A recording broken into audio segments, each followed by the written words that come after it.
Hello friend, good morning. તો મેં ઘણા દિવસથી વ્લોગ બનાવ્યો નહોતો અને મારી પાસે વિડીયો મેં ઉતારી લીધો, પણ મારી પાસે ટાઈમ નહોતો, મારી એક્ઝામ હતી એટલા માટે. તો આ વિડીયો હું હવે એડિટ કરીને આજે મૂકું છું.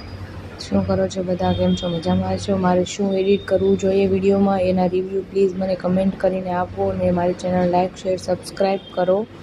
હું તમને ઘણા દિવસ પછી હું વિડીયો બનાવું છું, કેમ કે મારી એક્ઝામ હતી એટલે ટાઈમ મળતો નહોતો અને આ વિડીયો મેં રેન્ડમ ઉતારેલી તો લીધો હતો, પણ મારી પાસે બોલવા માટે ટાઈમ હતો નહીં.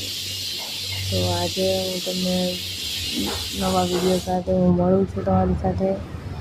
આ ભાઈ જો વોકિંગ કરે છે બિચારા, એને પતલું થવું છે અને મારે જાડું થવું છે. અહીંયા તો પૂજા પાઠ હાલે જ છે, મંદિર છે સાવ નવી સોસાયટીમાં નવું મંદિર બન્યું છે, તો ત્યારથી તો ત્યાં પૂજા પાઠ હાલતા જ હોય છે. પછી મેં ગરમ પાણી કરી લીધું છે નાહવા માટે, કોલેજ જવાનું છે એટલે નાહવું પડે.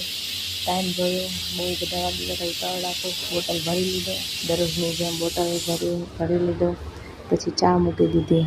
પછી ચા બનાવતા તમને તો આવડતી નહીં હોય, એટલે પછી જો ગેસ આવી રીતે શરૂ કરાય, લાઇટરથી શરૂ કરવાનો હોય, કેમ કે તમને તો ગેસ શરૂ કરતા આવડતો નહીં હોય.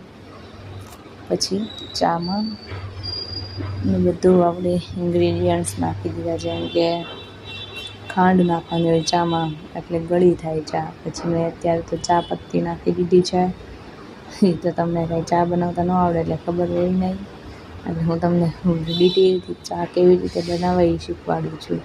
પછી આવી રીતે તાપ થાય, જો ચાની નીચે ગેસ શરૂ કરીએ ને તો આવી રીતે તાપ થાય. પછી મેં ખાંડ નાખી દીધી. મને તો ગળી ચા બહુ ભાવે છે એટલે હું 2-3 ચમચી ચા ખાંડ નાખું છું. તમને ગળી ચા ભાવે કે ન હોય કમેન્ટ કરીને જણાવો. પછી આવી રીતે ખાંડ નાખવાની હોય, આમ સ્ટેપમાં એક હારે ન નાખી દેવાની હોય. ચા આવી રીતે ઉકળે પછી અંદર. તમે તો જોયું નહીં હોય, કેમ કે નવું છે ને એટલે ન જોયું હોય ને. પછી સાઈડમાં તો લોટો ભરાવા માંડ્યો છે ભાઈ. ચા એક કોર ઉકળે છે, એક કોર લોટો ભરાય છે, 2 કામ હારે થાય. પછી દૂધ નાખીને ગેસ કરી દીધો ધીમો, કેમ કે હવે હું શંકર ભગવાનનો લોટો ચડાવવા જાઉં છું. આમ કરી ધીમો ગેસ કરીને ઉતાવળે લોટો ચડાવવા ગઈ, કેમ કે બીજી બાજુ ચા ઉકળતી હતી. ચા ઉભરાઈ ન જાય પહેલાં લોટો ચડાવવાનો હતો. બસ પછી મેં દરરોજની જેમ ભોળાનાથને યાદ કરી લીધા છે, લોટો ચડાવી લીધો. પાણી ઓમ નમઃ શિવાય કરીને બોલીને લોટો ચડાવી, બધા ફૂલ પૌધાને પાણી રેડી.